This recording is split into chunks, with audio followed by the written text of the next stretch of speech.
We're out here on the Provo River. Two premier fishermen here. Bill Bair, the guy that invented the Noseeum fly, and another fly that I hate to say because the word is kind of weird, but it's got foam on it. And we have my friend Greg from Texas, and I got to tell you, we're going to get him today on the blue wings. That's what Phil says. Is that right? Especially with this cloud cover. I couldn't stay at work today. I had to get out. I fished up here the last couple of days, and of course Phil wasn't here, but I saw the clouds this morning, and I was going to come up in the afternoon and said, oh, and I rushed and had breakfast and come up because I knew Phil was going to be here. And by the way, Greg was already on the river when I got here. Well, Greg is always on the river. And my wife said, Greg, it's raining. Get out of the house. Go fishing. Yeah. Oh, there's a good woman for you. I'm married way above my head. Yeah, you did. My pay scale is a lot lower than hers. There you go. Well, mine is gone. She's on the other side somewhere. She wishes she was here. She was a fisherman like you can't believe it. And she's smiling at us right now. Yep. She probably is. Well, not smiling because she's not here. So, I mean, she was never happy if she wasn't there fishing. What do you propose is going to happen today? What do you think, Greg? We're hoping that blue wings come down.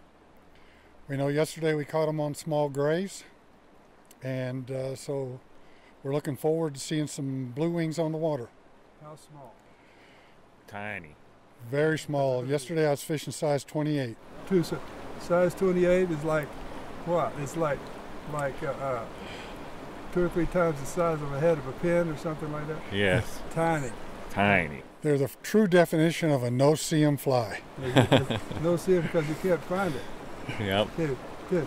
What about yesterday when you had that one on, that fly on, you kept catching fish on it, when you ended up, the fly that size and only half of it was there, just part of the body was still there, the thread, and they were still taking it. And they were still taking it. By the way, I'm glad you reminded me I had that fly. I'm going to give it to Phil. Yes. Put on his board.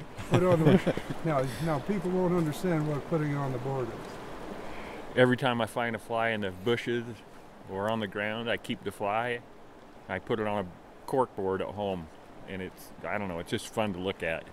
Well, that sounds like kind of fun. Tell us how many. I'm 2,400, 2,500 flies now. Probably, I might get up close to 3,000 if I put the ones that I got in my pack on there, but I'm still carrying those around. So you get them out of the bushes and stuff. You got eyes like an eagle or an osprey or something. I guess. Have eyes like an osprey. I guess. I just love doing it. Well, he found him this morning. Did he find more? Oh, already, yes. Yep. Now I saw you the other day looking for him, but you're not going to find him if he's already been through that. That's it. He takes them all. Well, the blue-winged hollies did hatch. It's the middle of the day. They hatch in the middle of the day because it's in the fall and it's cool. And there's a lot of them on the water. They're hard to see, but there's little specks. Now there's the size of them on the finger. They're like a size 24, 26 or something like that. Tiny mayflies. But there were a lot of them, and the fish were coming up for them, as you can see. There are a number of fish in this pool. It's in the Provo River, and this is an excellent hole. It's not too fast. They don't like real fast water when the blue wings are hatching.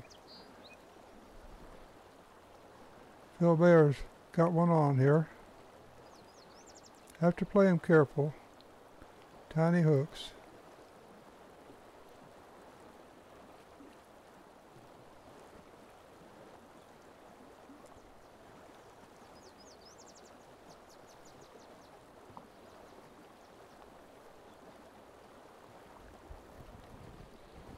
Taking his time. Another fellow behind him there fishing upstream. He's fishing kind of in a rapids. I don't think he'll do any good up there. Goes down close to the water. He doesn't use a net. As you can see how he lands one. He's careful. Brings it in.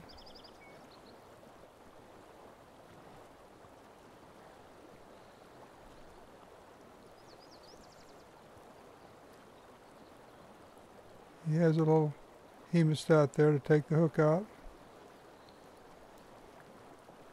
Let that one go. It's a nice little brown trout, about 14 inches. Now Greg's got one on. He's in the same hole, just a little bit downstream. He's got a nice one on. He's having to play it careful. Like I say, we're using tiny hooks. You can't horse them in. You can play them hard with the tiny hooks, and the tiny hooks quite often come out. Sometimes, if they're hooked in the corner of the jaw or something, they won't come out. But you lose a lot of them. So he's moved down where it's not quite so fast, where the current's very slack there by those rocks, and he's going to try to land it, carefully play it.